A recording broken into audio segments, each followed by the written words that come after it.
আমি রাজু। আমি শহরের কলেজে পড়াশোনা করি। আমাদের থাকার জন্য আবাসিকের ব্যবস্থা আছে। কি রে, আজকেও দেরি করে যাবি না আবার প্রিন্সিপাল স্যারের কাছে বকানি খাবি যে? হ্যাঁ হ্যাঁ, আজকেও তাড়াতাড়ি চ, না হলে প্রিন্সিপাল স্যার বকবে। আমি আর সমরেশ দুজনেই কলেজে যাওয়ার জন্য বেরিয়ে পড়লাম। কি রে, গরমের তো ছুটি পড়ে গেল, এরপর কোথায় যাবি ভাবছিস?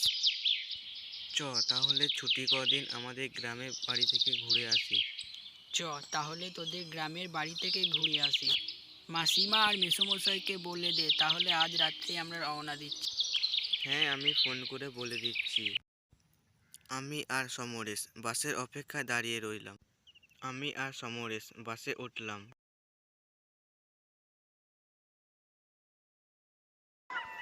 আমি আর সমরেশ বাস থেকে নেমে বাড়ির দিকে রওনা দিলাম। আমি দেখতে পেলাম সামনে একটা চায়ের দোকান। দাদা, পলাশপুরের রাস্তাটা কোন দিকে?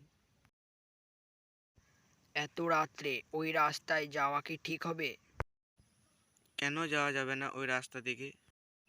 ওই রাস্তাটা বাদ দিয়ে আর কোনো রাস্তা নেই? আমি আর সমরেশ কিছুক্ষণ দাঁড়িয়ে থাকার পর ওই রাস্তা দিকে বেরিয়ে পড়লাম যাওয়ার জন্য।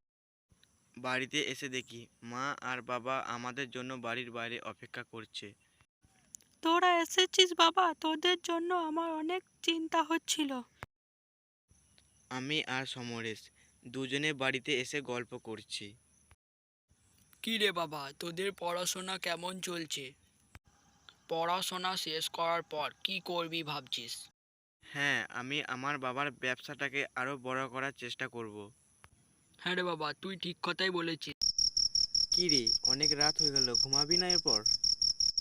কাল সকালে উঠে তোদের গ্রামটা একবার ঘুরে আসবো।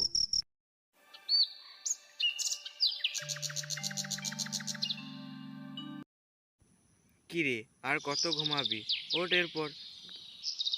সকালে ওঠার পর আমি আর সমরেশ একবার গ্রামটা ঘুরতে বেরিয়েছি।